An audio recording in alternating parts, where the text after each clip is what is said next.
Here we are with 5.5. So, taking a look at this, we're going to estimate the line of best fit. Okay. So, we want to know what its y-intercept is going to be and what its slope can be. First, I would probably draw it. And I'd probably start here at 102, so that would be my y-intercept, right? 0, 102. And I'm just going to kind of sketch it as best as I can.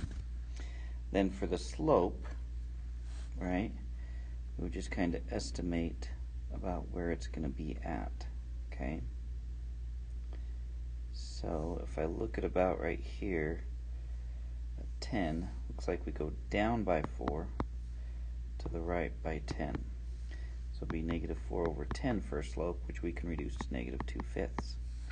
So negative 2/5.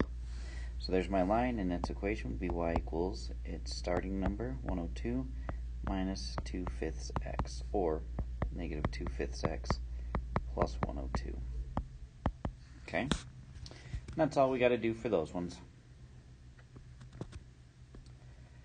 Then number 2, the out-of-pocket health care cost to individual Americans has risen steadily in the last 30 years since 1980. These average yearly costs do not include health care insurance premiums paid by the individual. They are just out-of-pocket costs for doctor visits, emergency care, and outpatient procedures. No, year 0 is actually 1980. So this is actually 1980. So year 10 would actually be 1990. Okay? So looking at this one, draw a line of best fit. Now, it almost looks like a line, right? You've got that guy right up there kind of pulling it up. So I'd probably start about right there, maybe at 250. And go about like that. So my y-intercept was 0, 250. Okay. And calculate my slope again. So if I look here, looks like I have a good point right there, right? 30, 1500. So to get my slope, we start here at 250. So I'm going to go up 1250, right? Because 1250 plus 250 is 1500. And then I'm going to go to the right 30. So my slope would be 1250 over 30, which I'm sure that can be reduced. Alright, to 125 over 3, which could be, I don't know if I can reduce that any further. So then my line of best fit again would be y equals my slope, 125 over 3 times x, plus my y-intercept. Okay? Then we want to predict the out-of-pocket cost for year 2015, which would be out here at 35. Okay, so one way I can do that is with my equation, and that's why I have an equation. So I plug in for x, 35, and we're going to figure out the y. The y will be that cost. Okay, so I go 125 times 35, then divide it by 3. Gives me about 1458.33 repeated, plus 250. And I get a total of 1708.33. Since it's money, I round. So about $1,708.33. Okay. Alright, now we're going to match numbers with scatter plots. Okay, remember that we go from -1 to 0, and then 0 to 1.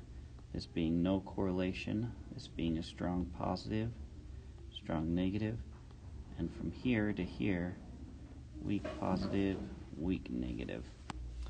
So if I'm looking at these graphs, okay, we can see I've got a negative one here, negative here that's weaker. Those are probably my two negatives when we've got 3 negatives, right? So maybe this one right here. And then we've got our strongest negative, so that's definitely going to be number 3, isn't it? So that one would be C. Then a weaker one, and then finally the weakest. So this would be D, negative 0.49, and then F, negative 0.25. Okay? Then we've got our three positives. So we've got a strong and a bit weaker. So definitely B, 0.97, and then E, 0.68, which leaves that basically the no correlation one, right? At 0.05, which would be A for there. Okay? Now, as we're looking at these, we're just going to use the words instead. Okay, look at number 9. Don't really see much shape to it. That's going to be a no correlation here. Okay, number 10 is definitely negative, okay, but not nearly as strong as those two negative ones, huh? Okay, so this will be my weak negative, and then we've got two strong negatives.